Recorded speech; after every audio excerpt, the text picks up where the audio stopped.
Welcome to the Jeff Knows Inc. Show with your host, Jeff Lopes, where we bring you the world's top athletes, celebrities, entrepreneurs, influencers, and their journeys to success.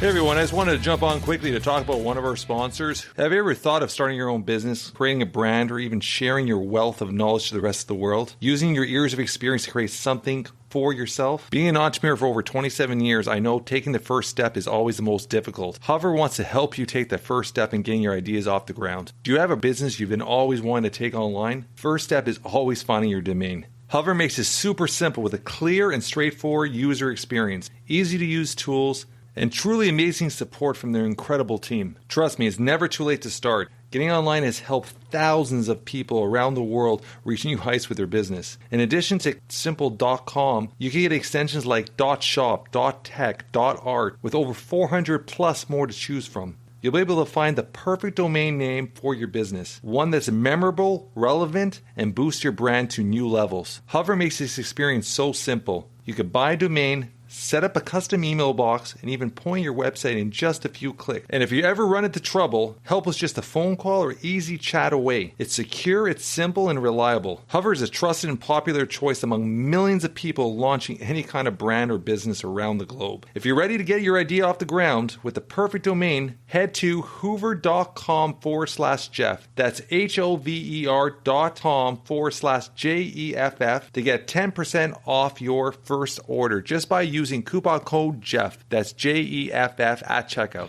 That's 10% off your full first order. We're live on the Jeff Knows Inc. podcast. I'm your host, Jeff Lopes. Super excited to have on today Dave Stevens. What is up, brother? Hey, it's great to be here. Sorry for your loss this week for the Blue Jays. That was kind of shocking. You had to start with that right out off of the gate. Bat. I know, just out of the gate. I'm so sorry. Yeah, I thought they were going to go farther, but I think a lot of people thought they were going to go farther. But I mean, God, I don't know if you want to call it the coaching. There's so many things that went wrong in one single, pretty much a 2 or 3 inning period. That, like, how do you go lose an 8-1 lead? That was that was the last thing I thought. Like, I'm a hardcore Jays fan, so that was pretty heartbreaking to say the least. Even if they had made it to the Sunday and lost, Seattle's got a good team, so great pitching, great team. Even if they made it to Sunday and at least lost a close game, it would have been an upbringing from last year, because last year they finished one game from the playoffs. This would be a step in the right direction. This was just heartbreaking, that loss. Heartbreaking. Yeah. So you got your buddy on your shoulder. Let's pink elephant in the room. Let's talk about him. This is Reggie. Reggie's a bearded dragon. I rescued him a little over a month ago, and he's really a cool little dude. I didn't plan to have him, but he's just very friendly, affectionate, which you don't think the lizard world can do that. And he just kind of chills and hangs out, and it's better than talking to myself, because when my boys aren't here, I tend to talk to myself. So he listens. He doesn't talk back much. He puffs up when he gets a little angry, but it's all good. So he's going to chill with me here, if you don't mind. I love it. So let's rewind it. Let's rewind it to Dave as a child growing up. How did baseball get into your life? When did it all start? And let's talk about that, because I'm a big baseball guy, and I think that's a huge part of your life too. Let's talk about that. Well, let's get you just said the elephant in the room, but for me, I was born without legs, and most people would look at that as a handicap. And I looked at it as a way to escape. I was adopted. So strike one, at birth, I'm put up for adoption. Strike two, born without legs. And the adoptive people that took me in raised me to just be normal. And they instilled in me that I could do anything that I wanted to do. So I decided to turn my disability into my ability and learn how to play sports. And so I started playing football and basketball and volleyball and floor hockey, and then baseball really seemed to click for me, as far as being able to play and hit and field and do all those things that you leggies do, you guys with legs. And for your audience, they're probably going, well, how can a guy with no arm or with no legs run on his hands and do all these things? And Luckily, it's all on YouTube. If you Google Dave Stevens and Legless or baseball or Dave Stevens speaks, you can see all this stuff. But learning that team sport and that team concept, it really kind of took away my disability to just be an athlete. And baseball, just the love for the game, the chess match that goes on from the first inning to the ninth inning, it's just been great, and it's helped propel me to do some amazing things. Playing in high school. And then I played for a year in college, and then had an opportunity to try out for the Twins and the Reds. I had an Olympic tryout in Arizona where I was in the same outfield with Barry Bonds and Odell McDowell. And then, in '96, I got an opportunity to play for the St. Paul Saints in Minnesota. They're now the AAA team for the Twins. At the time, they were independent league. Yeah. And I walked into the dugout, and here was JT Brew and Jack Morris and Darryl Strawberry and all these ex-big leaguers that were trying to get back to the show. And here's this dude with no legs trying to play baseball. And as Darryl said, it took the pressure off of him because all the media was covering me and they could just kind of leave him alone. So it's been a great journey as far as baseball. And now I put on baseball camps for disabled kids around the country. And I'm a spokesperson, and I know I'm not but I work for a company called Pro Stance, which is baseball equipment. They're foot plates that you put down on the ground, and it teaches kids to hit. And they're like, well, you know a little bit about hitting, and we don't care that you don't have legs. So they've got a legless spokesperson pitching baseball products. So I've lived a blessed life. I played college football. I tried out for the Dallas Cowboys, but I settled on a 20-year career at ESPN. I've been in TV. Now I'm a professor. So to make a really long story short, yeah, baseball was good to me. Very, very good. So going into that camp, when you went into that camp, the independent league at that point with Strawberry and stuff like that, first off, did you play that season? Were you there to the tryouts? Yeah, I played on the team. I was with them for 3 weeks. I started a game at second base. I came off the bench a couple of times as a defensive replacement, if you can imagine that. And then in Madison, Wisconsin, Darryl Strawberry hit 3 home runs against Madison, against the Madison Black Wolves. And before that fourth at bat, he turns to me and he says, "Go hit for me." And I hear on the PA system, "Now batting for Darryl Strawberry, Dave Stevens." And I'm looking around, I'm like, that's me. And so I got to go and pinch hit for Darryl Strawberry. He could have hit a 4th home run, but that's the kind of guy he was. He's like, "I've had a good day.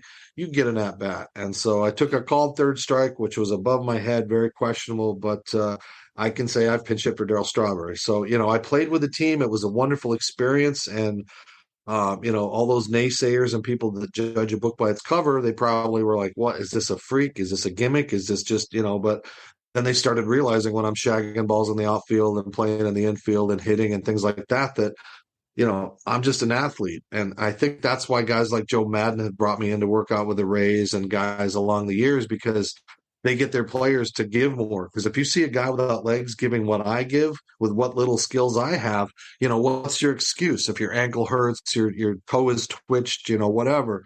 And so it's been great. I've sat in major league dugouts in minor league spring training games for major leaguers, taking out the lineup card to Big Papi, for the Rays. So I've had, I've lived a Forrest Gump life. Like, I've done just things that would blow people's minds in sports, in television. I got 7 Emmys over. We'll talk about those. Those are glowing in the background. We'll talk about that in a sec. We'll let that pass. We'll talk about that in a sec.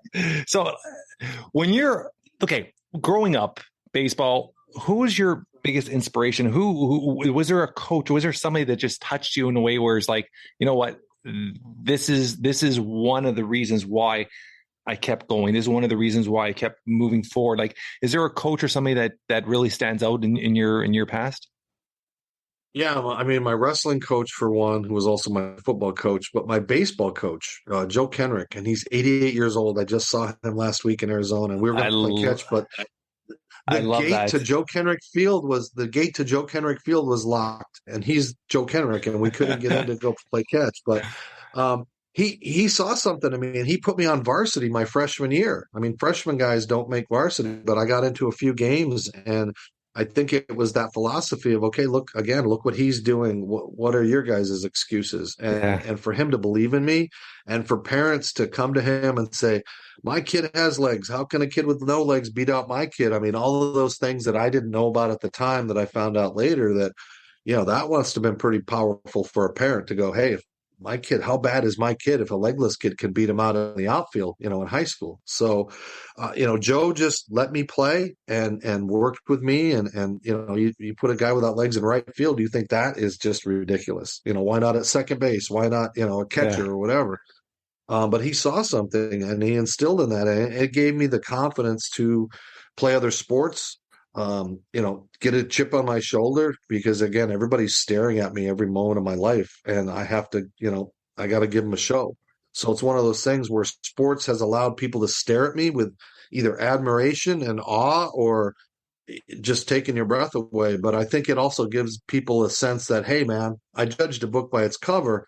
And if he can do that without legs, there must be gifts in other people that we don't see inside, So I've been trying to do that for my entire life, is to just show people the difference between sympathy and empathy, to not feel sorry for me, to get to know me and realize that people with disabilities are the largest minority in the world. We make up 20% of the population, but we have the smallest voice. So when you get a guy like myself, or a Jim Abbott, or a Shaquem Griffin, who played with one hand in the NFL, all these guys that have overcome so much to get so far, you realize, hey, if I've got that inside, how do I pull that out? How do I get the most, so I'm not, bitching and complaining when I see others that have it worse? Because I'm the same way. I look at others and I'm like, I'm lucky. I can see, I can walk, I can play with my sons baseball. They're 18, 16, and 14. Perspective. Yeah. So I love that. How many boys you say you had? You have three? 3 boys, 18, 16, and 14. They've all played baseball. And it's been great to live vicariously through them. My son's a catcher. My middle son, he's 16, looks like me, talks like me. He's doomed in life for his sense of humor that I have, because I have a warped sense of humor. And my ex-wife says all the time, "You're just like your father," So I'm so lucky. Like I said, sports and life without legs, that was easy. Being a parent with a disability is a bigger challenge, because, doing diapers, pushing strollers, getting in the car, all those things that I had to do, it made me a better person, but it also helped my kids to also realize, what others go through and the struggles that others have. So it's been wonderful. It's the greatest thing I've ever done.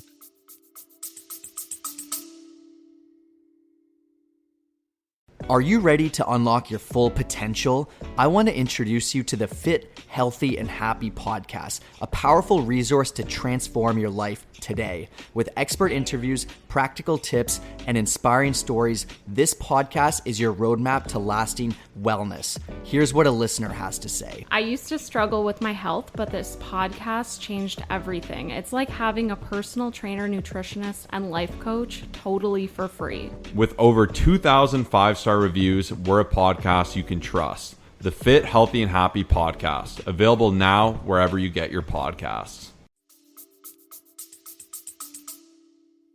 Yeah, fatherhood. I mean, I'm anybody knows me, like I've been an entrepreneur for 27 years, and fatherhood is like, I wrote a book called Entrepreneurial Dad. Like fatherhood is a huge part of what I do, and I appreciate what you're saying there, because my son, and I'll give you a quick 2 little second. I talk about it all the time. Little cold zone on my son. My son was born with CP, cerebral palsy, and he went from possible wheelchair to braces to AFOs to running, and he's a baseball player. He's a little lefty. He's 105 pounds, soaking wet lefty.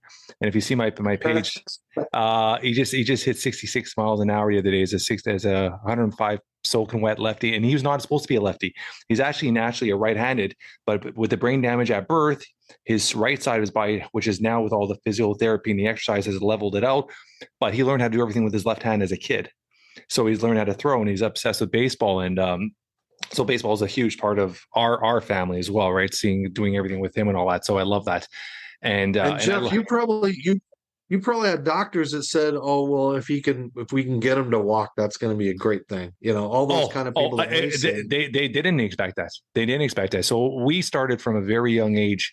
We got him back home at 4 months old, and at 4 months old, Dave, I started an obsession. This obsession where I wanted to make sure I give him every single inch of opportunity. Because my biggest fear was to turn 6 years old and look at my son and think the time's passed and I didn't give him the opportunity. So I did everything I possibly could, from every type of light therapy to massage therapy to exercise. He's 14. He's my workout partner. We go to the gym every day together. And it was a situation where when he got out of our goal, we set a goal from like 5 years old. At 12 years old, he would be out of his braces. So he started braces at just before 5. And every doctor's like, no, he'll be in braces at least till he's 20. And by his 12th birthday, out of his braces, day before his 13th birthday, we ran the first marathon together. So it's been this incredible journey, right? So, and it's just perspective, right? Like exactly what we said. If you're to sit back and it's so crazy, because me and my wife, and I love her to death, and I've been married for 19 years, polar opposite. She's like, trust the medical system, follow them, and I'm like, screw them. I would cancel appointments, do my own shit with him, do my own stretching with him. And I would do every type of research I possibly could, or every type of person I possibly could that I would give even a slight chance to get a little 0.5% better. I would reach out to those people.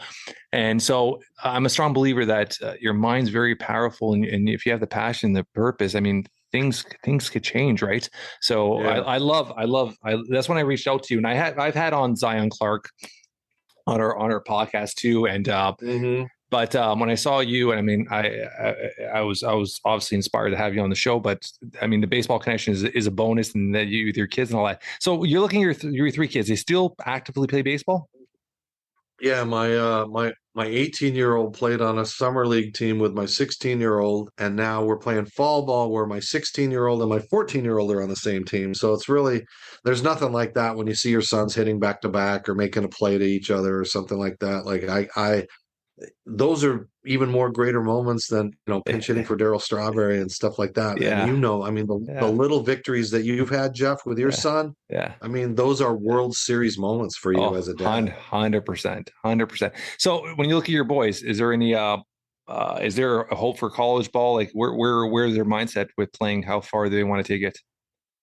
I think the middle one, they're not going to watch this podcast. So my middle one has all the talent. I think he got my baseball skills without my lack of legs. So, he's a little faster than I am, but he's a great catcher. That's the position I always wanted to play, was a catcher. And you control the game. You're the quarterback of the game.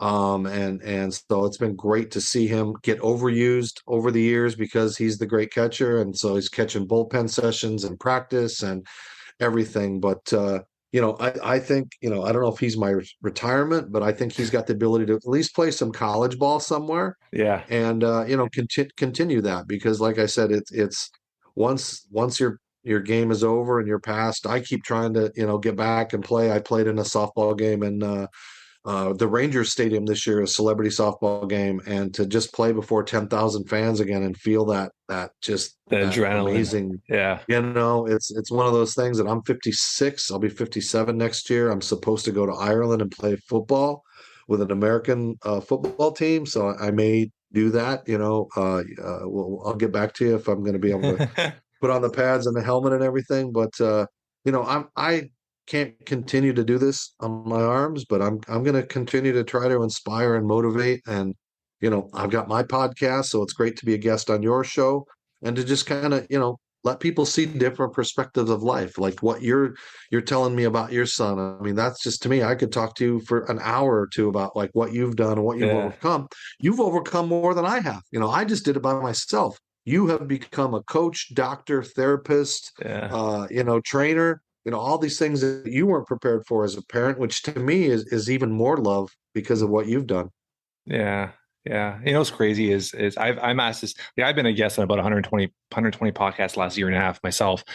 And I get this asked all the time. Like a lot of people say, oh, your son's so lucky to have you. Because I'm a hustler. I've been a hustler my whole life. And a lot of people say, and that's the opposite. I mean, I'm blessed to have him because he's changed me as a man. He's changed me as a father. He's changed me, my perspective of these little micro wins are so important. And I tell people, we spend sometimes 3 months just for him to hop on one foot. That was a huge goal every day, 2-3 hours just to get him to hop on one foot. And when he finally hopped on one foot, It was a huge goal. When he tried out for his first baseball team, he was out of 42 kids in the tryouts. He was the slowest runner from home to first. He obsessed, and everything too is his mindset. He obsessed with it so much. The next tryouts, the next year, he became the third fastest on the team. And it's just that mindset, that drive, right? It just inspires me every day, right? So I love it. I love it. Let's talk about TV. Let's talk about those shiny things behind you. Like, how did that all start? Mhm. I mean, I guess the natural progression of there's a difference from playing a sport, but being able to get in front of the camera, being comfortable, being able to relate to people, talk to people. How did that all come about? How did that all start for you? I mean, it's amazing. I was on a TV show called That's Incredible back in the day. I remember when I that was show. 15. Yeah, they Yeah. came to Arizona and they did a huge thing. So I got, this whole celebrity thing going, Yeah. and they asked me on the show what I wanted to do. And I said the two things I wanted to do was play professional baseball and replace Howard Cosell and work in television. And so I knew at that young age, I knew realistically I wasn't going to play for the Yankees. Yeah. But I could go as far as I could, and then I could work in TV. And so I just worked hard, got a job in Minnesota while I was in college at Augsburg University playing football, and worked local TV, covered the Twins in the 87 and 91 World Series. Beautiful. And I think we threw in a Blue Jays one in between there with Joe Carter or something. 95, was that it?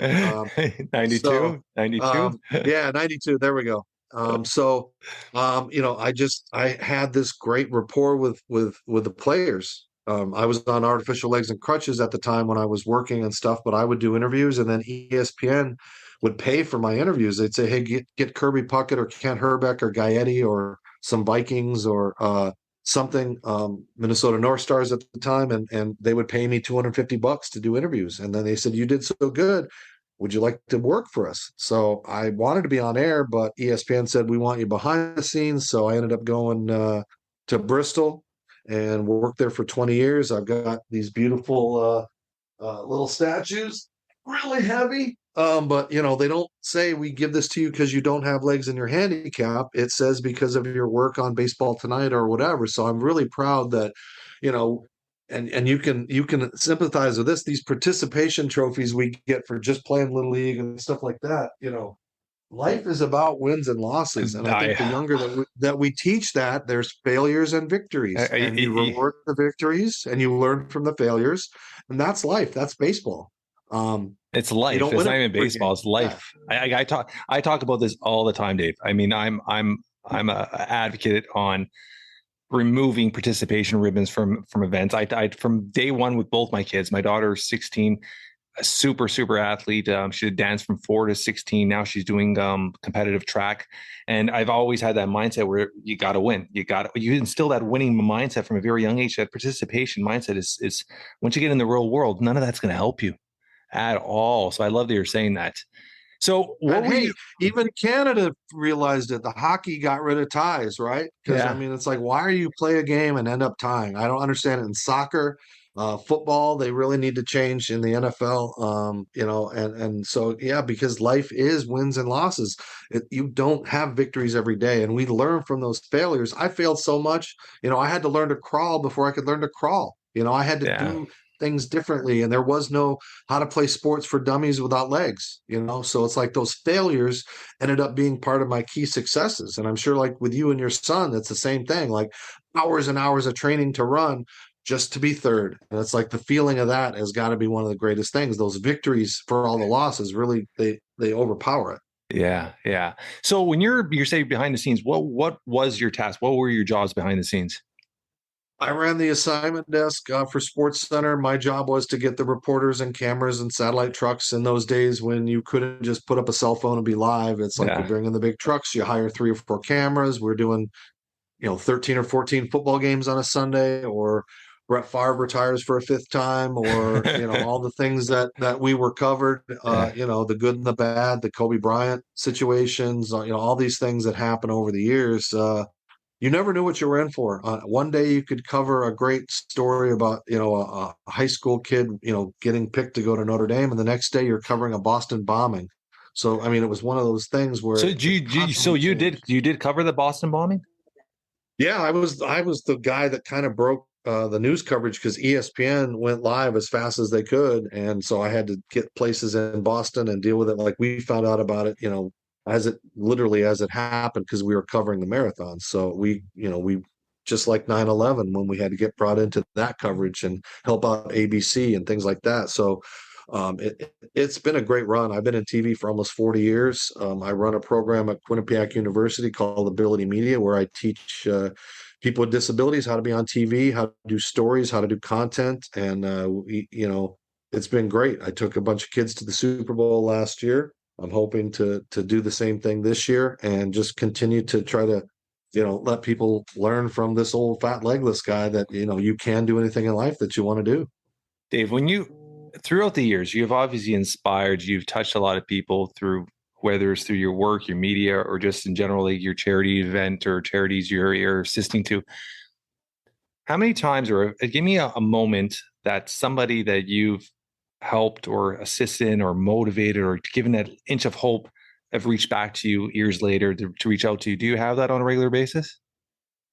I get it all the time, and I feel bad because I don't remember these people, or they, obviously I have a face that people remember, but it's just been over the years. And like when I went back to Arizona and people were telling me, I watched you play sports and you inspired me and you taught me to teach people, not to judge based on looks. And, the celebrities and the athletes, a guy like Chris Long saying, we opened up our locker room to you for the Eagles because we trusted you and we saw how hard you worked to climb over pads and stuff on your hands. And when you get professional athletes that, become friends with you, like JB Smooth, the comedian, he, met him at the Super Bowl and we did our shtick and now we're friends. And Lee Steinberg taking me under his wing and giving me an award last year for humanitarian at the Super Bowl. And we text and we talk, and it's just like, people are just the same. I mean, Lee Steinberg compared to Jeff Lopes you're the same person to me. It doesn't matter that he's Tua's agent and Mahomes' agent, but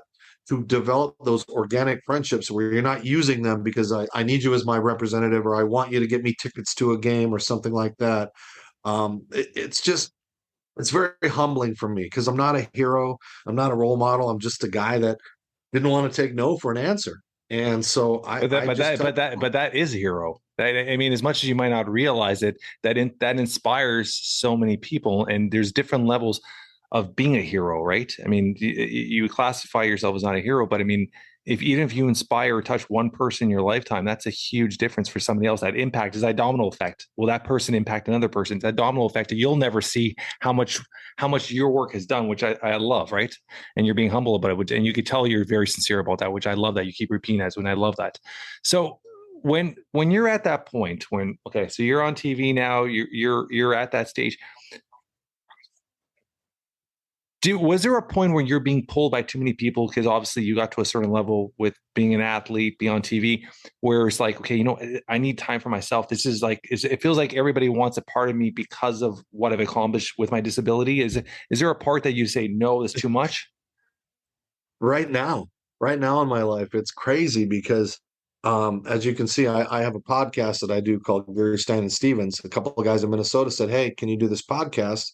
And instead of it being just talking heads, I get celebrities and stars from my life to come on and do things. We just taped one with Ole the goalie. Olaf Kolzig was our guest last night, and we'll air that this week. Yeah. And and I got ESPN people and all these people, and now we've got sponsors. I won't say the name, and I have to do commercials for products and things like that for things that we do hair from So it's, and then you got to do more commercials, and you got to do so many hits in a show, and then and the worst part and the best part, Jeff, is now I have charities coming after me up the butt.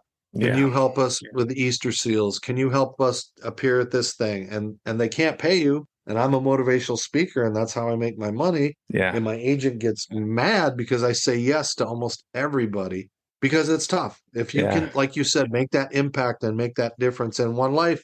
It's like Ted Williams used to say, why don't you sit down and not get that 400, hitting 400? You can sit out the rest of the season. And he goes, well, maybe somebody never saw me before and didn't see me play, and I need to give the best. So I'm pulled around in 8 million different directions and areas, and I'm trying to do the best I can. This is actually my third podcast guest of the day that I've been on. It was one of those weird days. Yeah. So it's a blessing. but it's also like, I went to Arizona for 2 weeks, and rather than it just be vacation, I covered the Rams Cardinals game for the Disability Channel. I went to the Diamondbacks game for the Disability Channel. I put on a football camp with Luis Sendejas.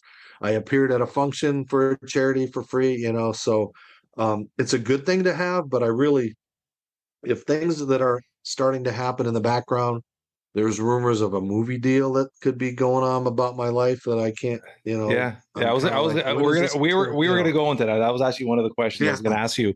If you had a documentary obviously you saw with Zion Clark, that documentary, how it impacted his life at such a young age, right? Yeah. And obviously with your story, you've lived a lot longer, you've seen a lot more, you've accomplished a lot more. So that was one thing I was going to ask you is, so there is something in the works.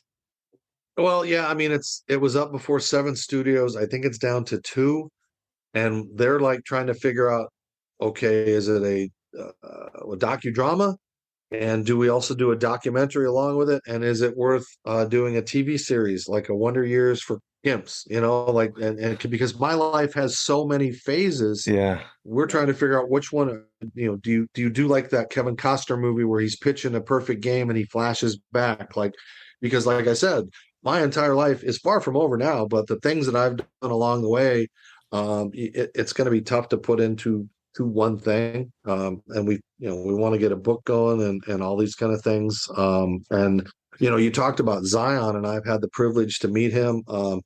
Played in a football game with him at the Super Bowl, a flag football game, and I tried to mentor him. You want to talk to these kids, but some of these young guys think they know it all and that they have that chip on their shoulder. And, I've told them, take it easy on your arms, and, maybe, flipping around is a gimmick, but what are you doing to, what are you going to tangibly leave people with? Like, what do I do now when I speak? It's like, I want them to take away a piece of me in a good way. Like, okay, tomorrow I'm going to get up. I'm going to set those goals. I'm going to, Dave wakes up with no legs every day. What's my excuse? So it's like, I want people to see that. And when you see these young people, because of social media, they're instantly a hero and a god, and everybody, wants to see them doing crazy, silly things. And it's just like, well, that's going to be cool for 5 or 6 years, but where are you going to be in 5 or 10 years? What's that message going to be when you're, I've had 3 rotator cuff surgeries on these shoulders. I've torn this one a 4th time. I can barely throw a baseball,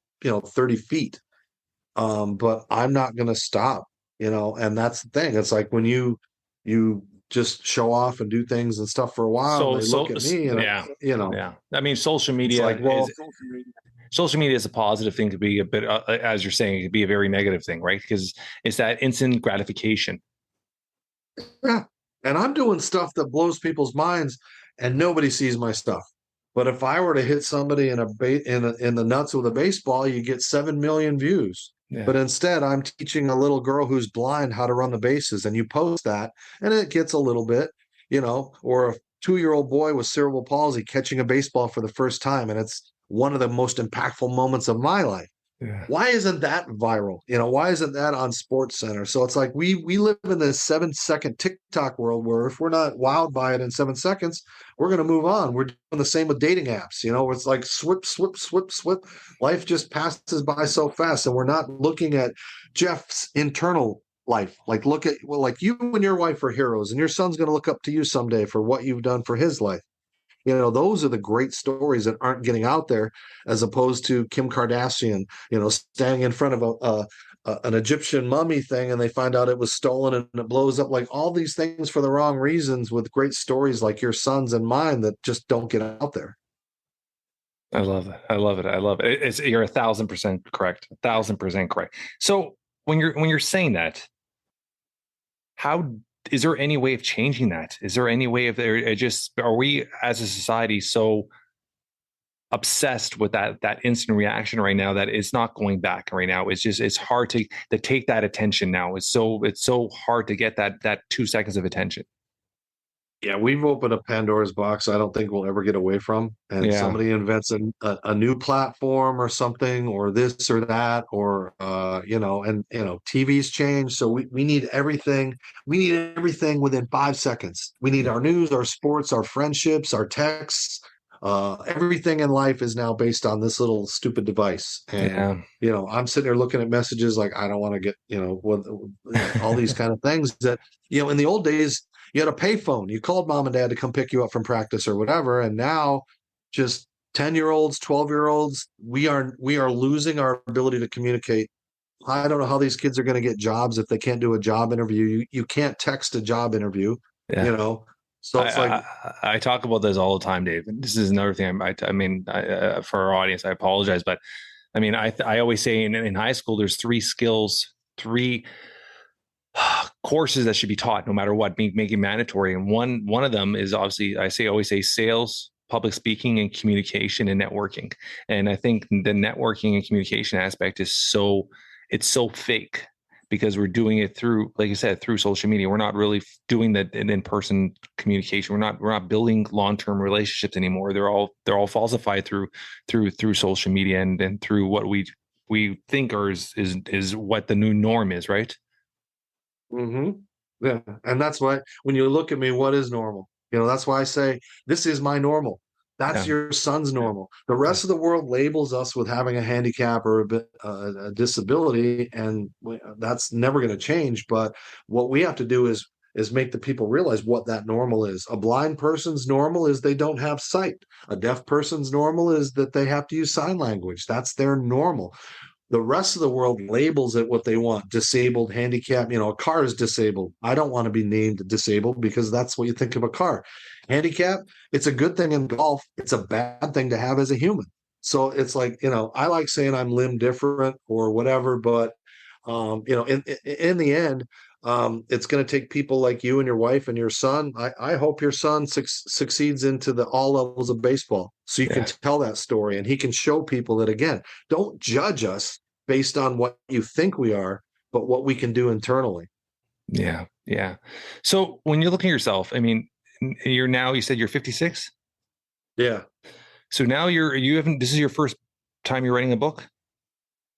It's the third time we've taken a shot. Every time we've gotten an author, they have backed away. So we're in those stages. We've gotten a couple chapters, and now we kind of have to wait for the movie deal to happen because they may have a different distribution plan in their mind.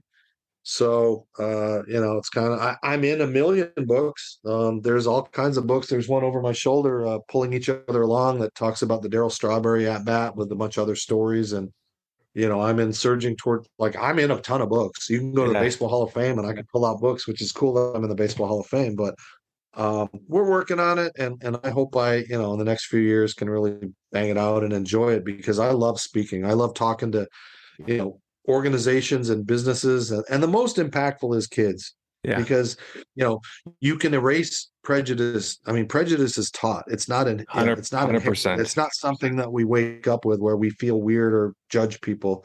And so if these kids can see this fat legless guy on stage moving around, and they're like, the next time they see a veteran or somebody in a wheelchair or someone with a walker, they'll have a different perspective. Hey, I met this guy without legs, and blah blah blah. He's not a monster. We are not monsters. We are just like everybody else. Your son is not a monster. He's a beautiful young kid that has overcome more than I did.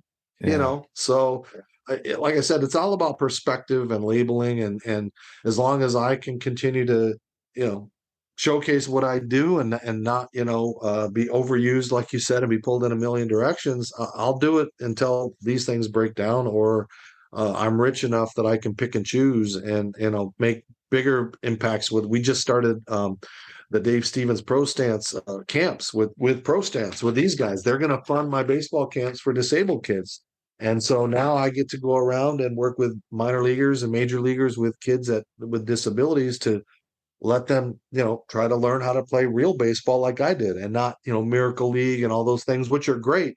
But I want that next Jim Abbott or Pete Gray or Tom Dempsey, who kicked with half of a foot. Like, there's all these amazing sports stories with people that have overcome so much that we don't talk about. Jim Abbott was an amazing story. Pitched a no-hitter with one arm. It's been 20 years. We forget. We don't realize. I absolutely grew up watching Jim Abbott. I absolutely love Jim Abbott. You're saying that right now? Watch. I want to show you something.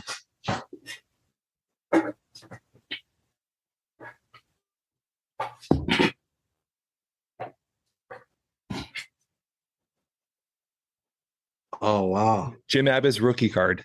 Yeah, holy cow, that's great. So I was lucky. You saw his documentary, right? Yeah, and you know, we've had the chance to connect. We've never met over the years, but he knows of me, I do him. And if you ever want to see a great, it was when I was learning how to do Zoom and do things during the beginning of the pandemic. Yeah. There's a great Jim Abbott, Dave Stevens interview, and you'll get a look and insight of Jim Abbott that you've never seen because I ask questions from our perspective and not on the outside. Yeah. And he sent me an email after that saying, this was the best interview I've ever done. And no one ever saw it. It's on my YouTube page, but it really is like he talks about stuff. We talk about what it's like to be stared at and overcoming things and, you know, all those things that most interviewers would be afraid to ask because they don't have that perspective. And I just, you know, that dude, we need to get some sort of, I would love to see some sort of exhibit in the Hall of Fame. I've talked about that a few times already. You've got Pete Gray who played in the 40s with one arm. You've got Mordecai Three Finger Brown. Yeah. You've got Curtis Pride who played being deaf. You know, you've got all of these players that we don't know about those stories. You got Dave Stevens who played with no legs. You got Dave Clark who pitched on crutches with polio, who I do baseball camps with Disability Dream and Do. So, you know, I love that the Hall of Fame continues to change, but this is one of those where they can embrace it and really show some diversity out there, because that word diversity has really changed. It kind of doesn't cover the world of handicapped and disabled. It's kind of moved to ethnicity or a color, and now we're left out again. You know, we don't get jobs, we don't get opportunities because we're just kind of you know, we thought of, let's feel sorry for them, let's give them government money, and it's like, no, man, I've worked my entire life and I'm going to keep working, and I'm not going to, you know, take handouts or anything like that until I'm too old. You just plop me on a Roomba and fly me around the room on some big, heavy industrial strength Roomba, you know? I have a couple questions. Growing up, your parents, what do they mean to you? Like when you look back and how, obviously they adopted you, like give me an understanding of what they mean to you as your parents. They were everything to me. And, you know, he was a World War II veteran and my mom was a housewife, and they'd taken a lot of kids in, but they were they liked to take in kids before they got adopted. They were just this loving couple that, you know, took in the kids until they could be housed and stuff like that. And I think I was one of those. I don't know what they saw in me that made me so special. They said, let's raise him. But they were there for me. They drove me 20 miles a day to practices. They would wash my dirty pants and uniforms every day. And we were poor. We moved 13 times. I went to 5 different schools. I lived in a one-room house in the last 4 years of my life with really no bedroom because we didn't have money.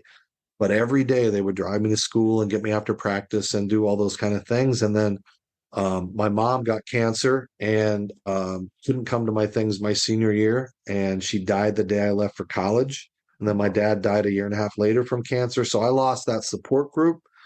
I turned to cocaine for about a year, just dropped out of school. Really, you know, it's not a proud time of my life, but was able to overcome it and get my scholarship back and go back to Minnesota. And I've been, you know, drug-free since December of '86.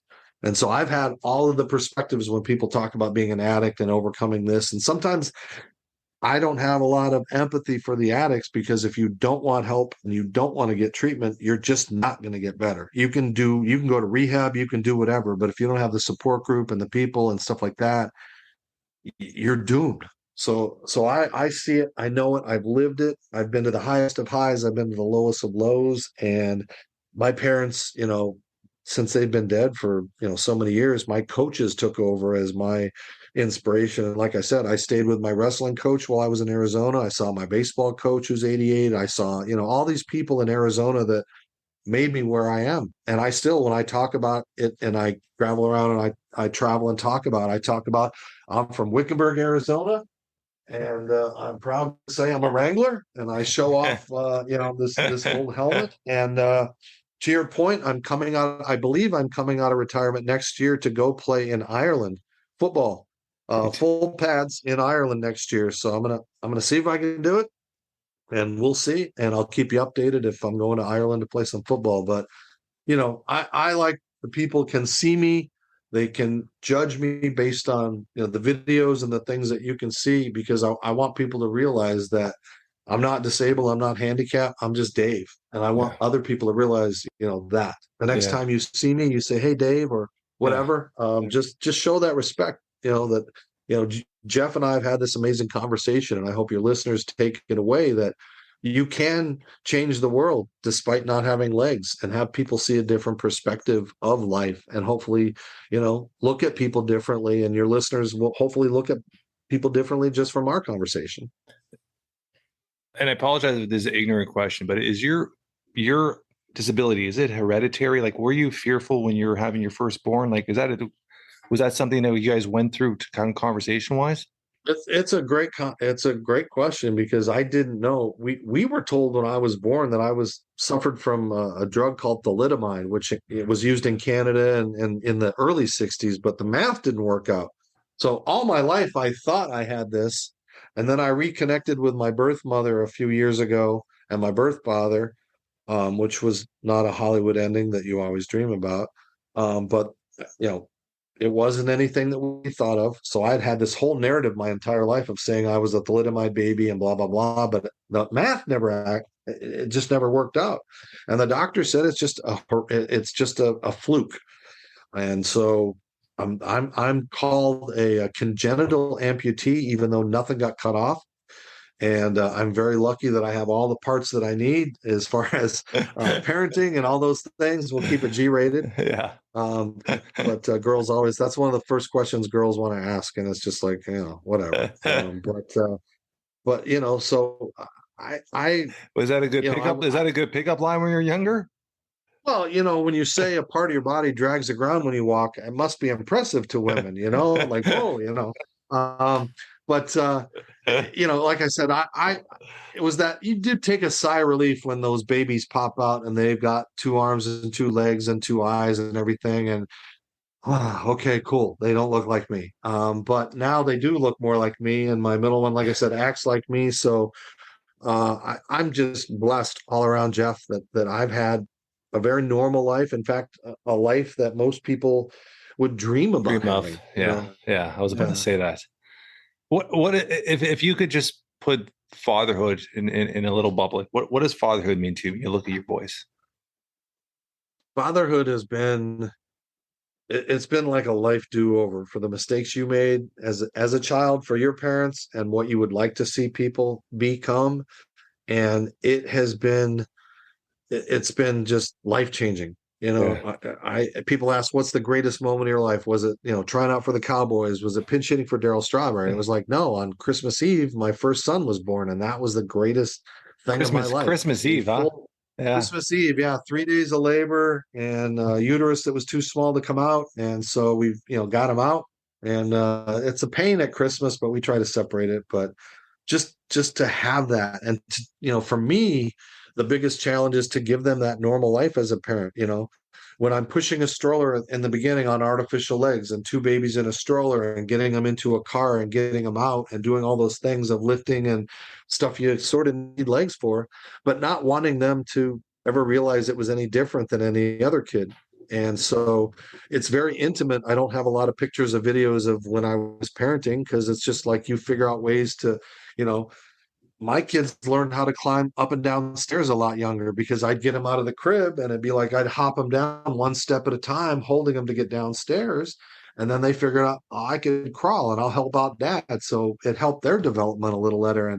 And they would go and get things and bring me diapers and stuff like that. So the little things that, you teach. And now I'm embarrassed that I have 3 of the most wonderful kids that have never gotten in trouble, knock on wood. That have never, it's like you hear all the horror stories of teenagers and drinking and all bad choices. And my kids, and it's not me, it's my ex-wife is too. We co-parent very well. And to have this continuation of amazing young men, my 18-year-old's a sophomore in college at age 18. And the other one, the third one is like, he's overshadowed by all this greatness. And you try to separate and give him more time and get him involved with things. So it's an ongoing thing. And Jeff, for you and your son, like it's those moments, this year for baseball for him and getting those hits, and people don't even realize what his challenges have been, then you've done the right thing. You've done good. Yeah. And that's one thing from both my kids. My daughter's 16, and both my kids from a very young age, we gave them independence. Even my son with his disabilities, like from a very young age, we're teaching him how to cook, how to clean, how to wash dishes, how to do laundry. Like we get home and I always tell people, I'm like, my 16-year-old, she has dinner ready. She has her laundry done. My son's sweeping the floor, and it's those little things and that work ethic. Like I've done well for myself. We do well with all the other companies and stuff. My daughter doesn't have to work, and she's 16. Her first job's at a farm. She works on every weekend at a farm, and I did that because it's that work ethic, teaching them that work ethic, and teaching them how to be independent. Because I think it's so important. Because I think a lot of parents are always trying to huddle and protect their kids. They're not allowing them, like you said, allowing them to grow and do things on their own. So I love that aspect of it. Two things you're talking, I just wanted to bring in. Your real parents. When did you have that opportunity to know where they were and connect with them? And you said it didn't end out that well. Do you mind talking about that?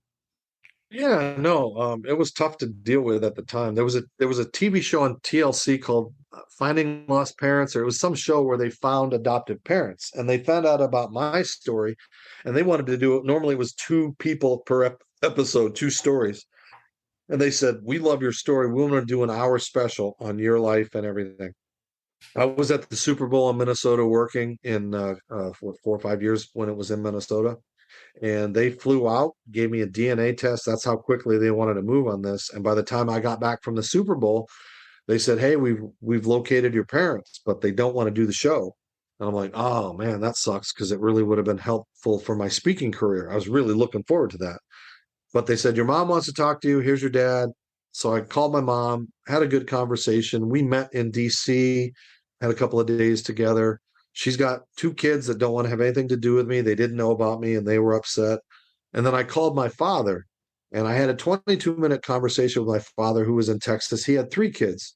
And we talked, and he said, "Oh, I see. You sound like a wonderful guy." And I said, "Hey, I don't want anything from you. I know you have money. I'm not out to get money. I just wanted you to know you've got 3 grandkids and I've done okay." And next thing I know, I get an email, cease and desist. Don't contact us. Don't bother us. Never reach out to us again.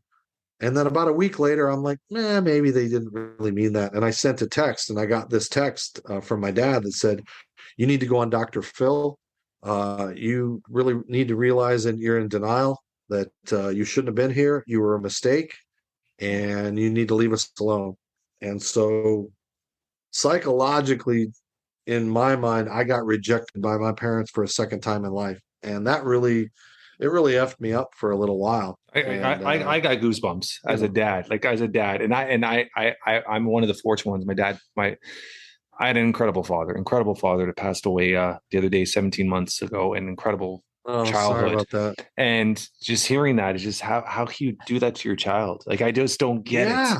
I don't get it. I don't understand it. And I'm going to give you a little story, a 2-second story. When we're very lucky. I mean, we have one of the greatest pediatric hospitals in the world, sick kids. And my son spent the first 4 months of his life at sick kids. And me and my wife, at that time, we had my daughter. She was just under 2. We would drop her at the daycare at 6 in the morning. We would head to the hospital. We were at the hospital 7 days a week from like 7 till 6. And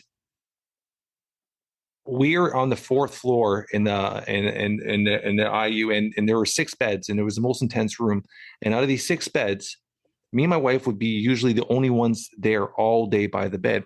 And after a couple of weeks, I talked to one of the nurses, I remember her name, Marianne, and I asked her, I go, "Marianne, like, where are all the other parents? Like, do they come at different times and we're not here when they leave? Like, we never see no other parents." She goes, "Jeff," she goes, "the reason your son's going to leave here today is because you're here all the time. He knows you're here. You're always talking to him. You're always," she goes, "most of these parents don't want to build a connection with their kids because reality is it was a revolving door. The babies would pass away all the time there because they were so high in the degree of the injuries or the issues they had." And she goes, "A lot of parents don't want to build that connection with their kids, and they just don't show up here. They only come here when they have to meet the doctor or have a meeting."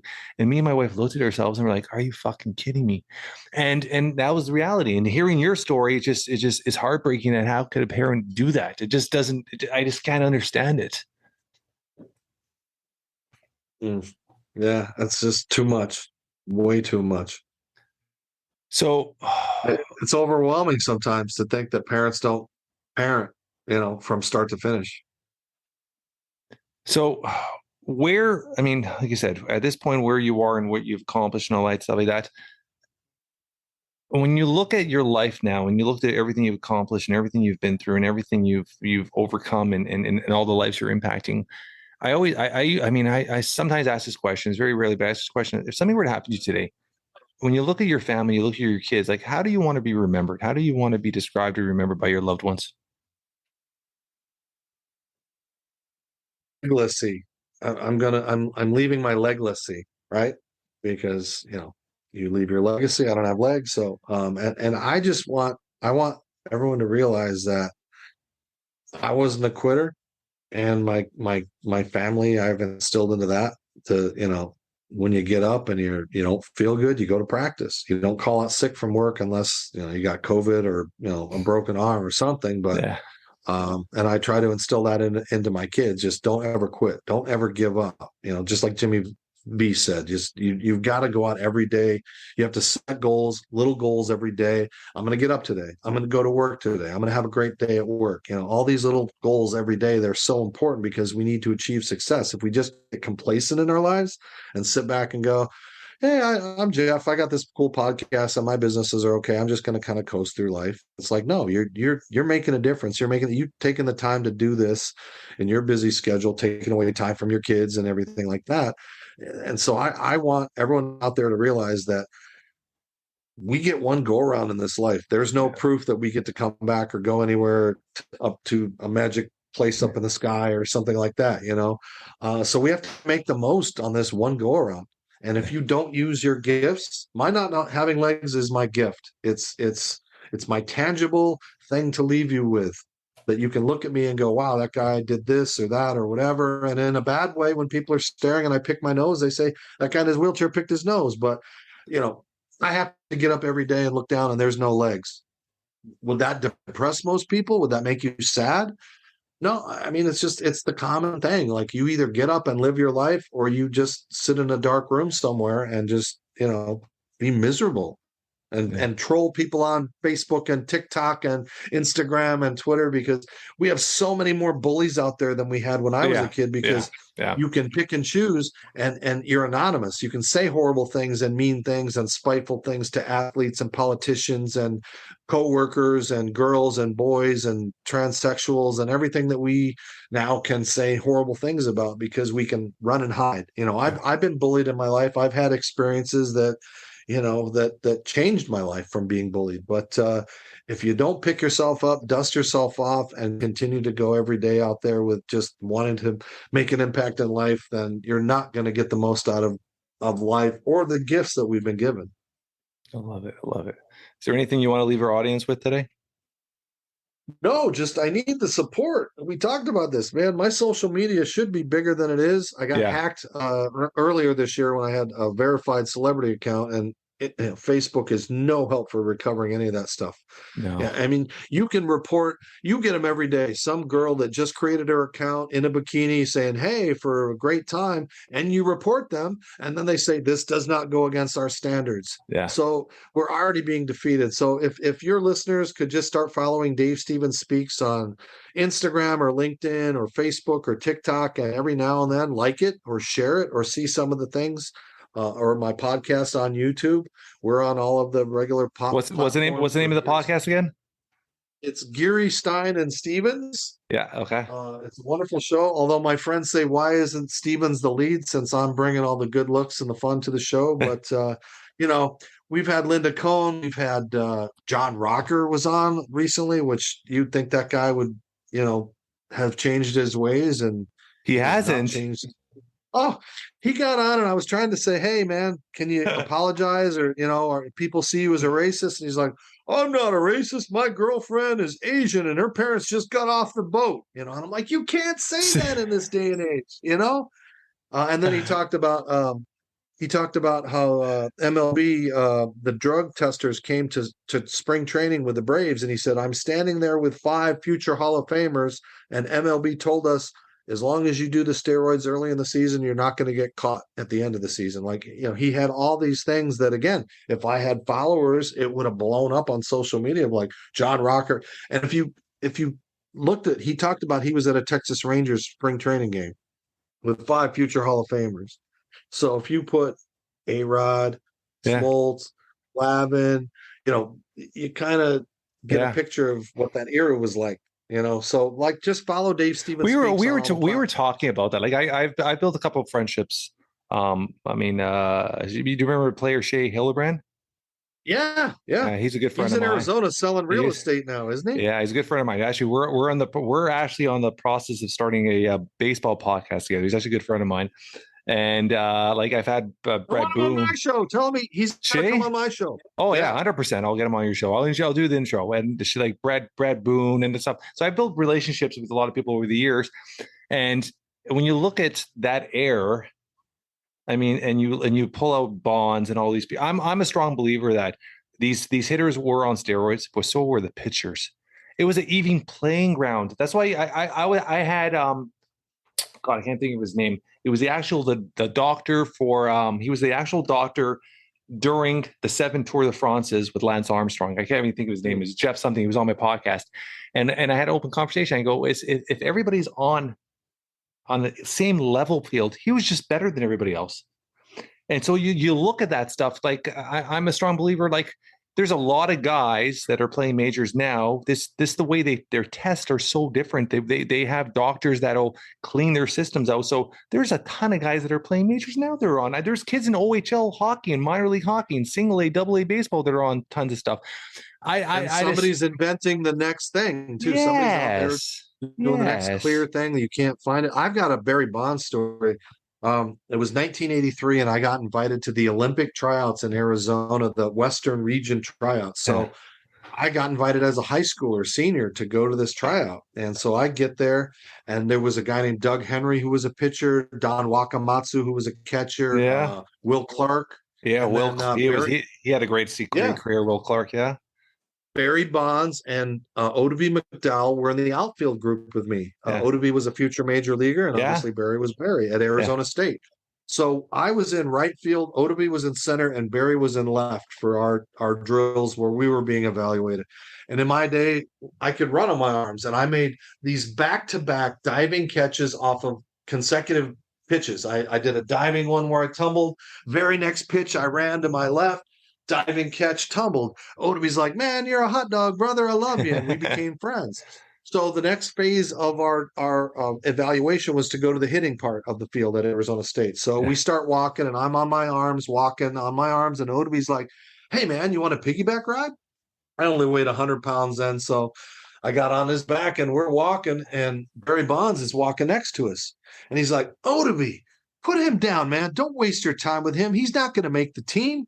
He ain't nothing out here. Put him down, man. Just put him down. Don't waste your time.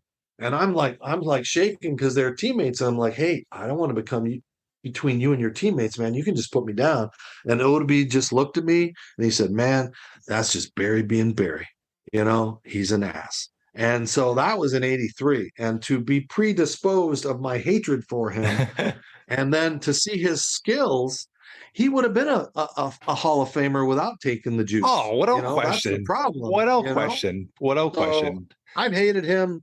I'll write it in my book. I'm going to tell that story because Oddibe and the others can, Barry can do whatever Barry wants to do in his third person. But he'll remember it. I'll remember it. Oddibe will remember it, and it's one of those things where who they are. Yeah. Well before you get to be around them. So yeah. I mean, there's so many. Forrest Gump strikes once again, right? Oh yeah. I mean, he was fun. It was fun to watch. I mean, Barry was fun. McGuire, like the Smash Brothers. I mean, I that was the era of me growing up watching baseball. Me playing I played competitive baseball, watching the Smash Brothers and the A's, and it was fun time for baseball.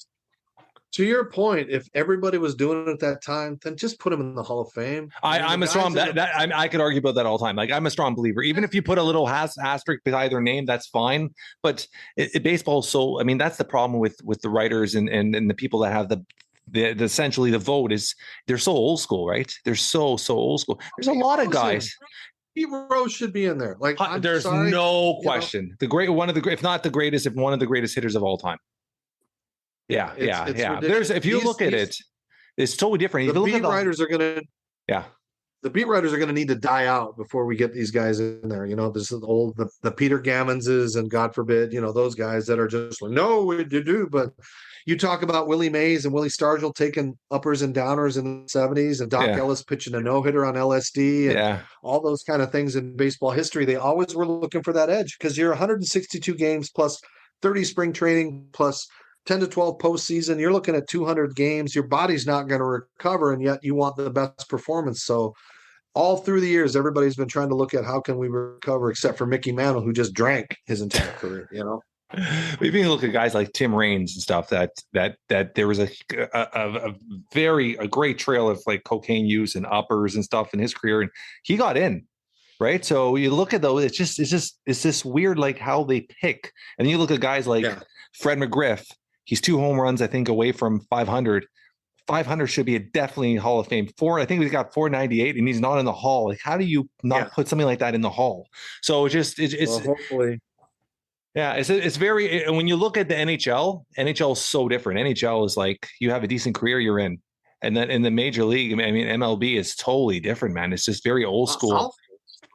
I'll throw out one name. I know you want to wrap, but I'm trying to get him on my show. We've been back and forth. Tommy John has 290 career wins. Yeah, and it's like. Yeah. There's no one close to him, and he's not in the Hall of Fame because he pitched 20 some odd years. It's like, well, don't punish the guy. Yeah. There's a lot of guys. I mean, we had Joe Carter here. Joe Carter, he didn't even make. I mean, the first eligible year, he was taken off the ballot. The guy had an incredible career. He had one of the most historical home runs. Like, just that moment alone should be inducted into the Hall of Fame. Even if you just put a moment, and the guy's first ballot was removed. I mean, so it's just, and his numbers are almost like Kirby Puckett's. I mean, if you look at Puckett's numbers, but Puckett was popular, and Fred was, I don't know what you got to do. Yeah, it's interesting you're saying that. Yeah, it's interesting on both sides. This has been awesome. I appreciate this so much. I do want to keep in contact with you, and there's a few people I'm going to pass your way for your show as well, because I think there's a whole bunch of people. Do you know Brad Johnson? The former quarterback of the Minnesota Vikings? Yeah. The only quarterback to complete a touchdown pass to himself? Yes. Yes. I think I know him. Yes. Oh, do you personally know him, or? No, but such a hard, honestly, once I introduce you, you'll like fall in love with this guy. The most genuine, good person. It's such a good, what a soul in this guy. Like, I adore him to death. The dude is He's Mr. TikTok now with his videos and throwing things, and he's become like those he's reinvented himself. He's a trick shot guy. He reinvented himself. Yeah. I love him. I he's so funny because his mom, I think it was his mom the other day, made a sign for him. So now he has a sign when he does his shots. He puts up this little sign first that shows Big Brad. What does he call himself? Big Bad Brad. Oh, he's awesome. So I'll introduce you to a whole bunch of these guys to get them on your podcast. Thanks, man. This has been awesome, brother. You, Jeff. This has been one of my favorites of all time. So keep doing what you're doing, and God bless you and your wife and your son. And like I said, it's those stories. My story pales in comparison to what you're going through and what you're going to continue to go through, and then what he's going to go through as a teenager. Those kind of things that you got to prep him for, girls and all that kind of stuff, or boys, or whatever he chooses. Yeah. It's those kind of things that it's like, for me, dating, none of the girls in high school kind of wanted to go out with me in high school because I didn't have legs. Now they're like their old fat husbands. I look pretty good to them now, how I turned out. So you never know how you're going to end up. You got to twist that key, right? I'm gonna send you some videos of my son too. This has been awesome, brother. Appreciate you, man. All right, Jeff. Thank you.